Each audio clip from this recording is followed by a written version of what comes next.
Hello, this is Tim Rush with the Schiller Institute in Washington, D.C. On March 19th. It is my great honor to have with me Ambassador Manuel Hassassian, Palestinian ambassador to Denmark, who has been one of the featured speakers today at an advocacy summit of the Churches for Middle East Peace.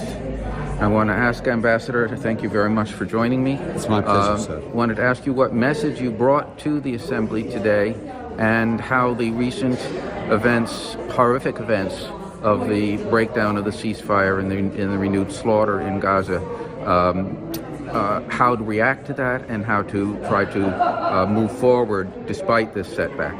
Well, actually, we have to understand that the current situation in Gaza is unacceptable, and this naked aggression against our people should stop. I came here with a message for the church leaders to strengthen the words of peace and justice, and to work diligently with the respective governments to put pressure on Israel to stop this war, and to go back basically to peace negotiations, to strike out our differences in a peaceful way rather than through arms and bombs and what have you. Violence always breeds violence, and for that simple reason we have reached a resolution that military solution to this conflict is no solution. So the sooner the better. We have the dust should settle down, we should have peace, and life goes on.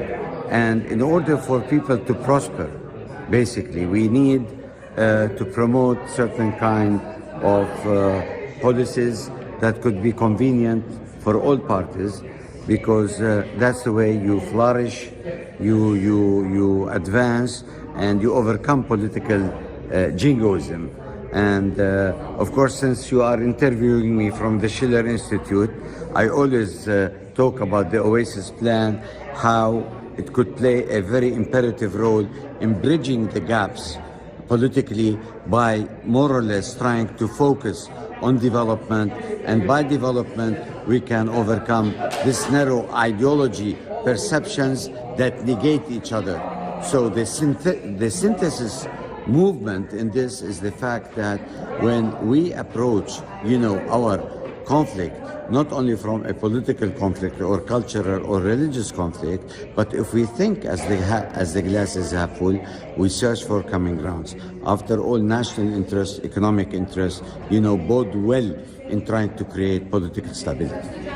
I wanted to just add one question there. The program that's been advanced from the Arab countries, particularly through Egypt recently, do you see a way to, first of all, how do you evaluate that? And second, is there a way to broaden it so that the broader focus of the Schiller Institute's Oasis plan could be integrated and bring it to a larger context? Yes. The Palestinian Authority has its own plan for the reconstruction of Gaza, as you know, and it bodes well with that of the Egyptian plan.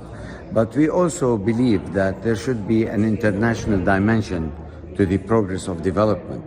And in order to have that dimension, you need people who are neutral on this conflict, who just come in, and shoulder the responsibility of taking off with the process of reconstruction and development on the economic level, with the mentality of pure scientific perspective, and as it is laid out in the Oasis plan. I think this could be a very plausible plan that could integrate within the Egyptian and the Palestinian plan when we talk about the day after in Gaza.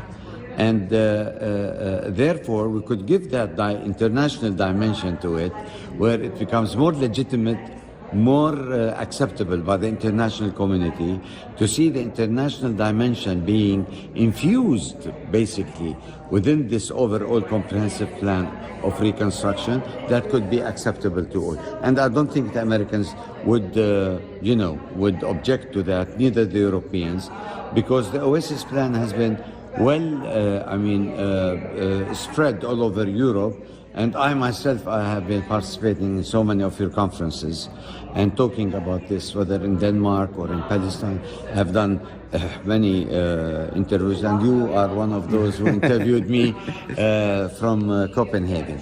So yes, you know, I do believe that the international dimension of progress and development through economics, and there are testimonies for what the Oasis plan has done and achieved. Well, we thank you very much for that. I should tell you that we have been very active on Capitol Hill discussing the Oasis plan as the advance, as sort of the forward, what creates the community of future benefits that can facilitate the immediate requirements in terms of halting the killing. And particularly on the Senate, we found very interesting responses, including among Republicans, because back in the 1960s, it was former President Eisenhower who adopted a water for peace approach with a very detailed program, got the support of President Johnson. So it was a bipartisan effort. And 1 week before the Six-Day War, in June of 1967, there was a meeting in Washington, D.C. of 6,400 delegates from something like 70 countries on a Water for Peace program. And it got derailed basically because of dynamics unleashed by the Six-Day War. Well, so today we believe that we can pick that up. Exactly. Inshallah. And we very much embrace everything that you're doing, and thank you very much. If we believe in God's will and with our resilience that conflict cannot sustain itself, but peace can be, a permanent peace. And permanent peace comes with mutual reciprocity, with mutual respect, with mutual understanding that peace and security in the Middle East cannot be achieved unless the Palestinians have their own independence. And in order to have that, and in order to promote peace and the sustainability and the longevity of peace, we need to be partners in economic, in trade relationships, and in developing our natural resources for the benefit of all. Indeed, inshallah, and thank you very much. You're welcome, sir. My pleasure.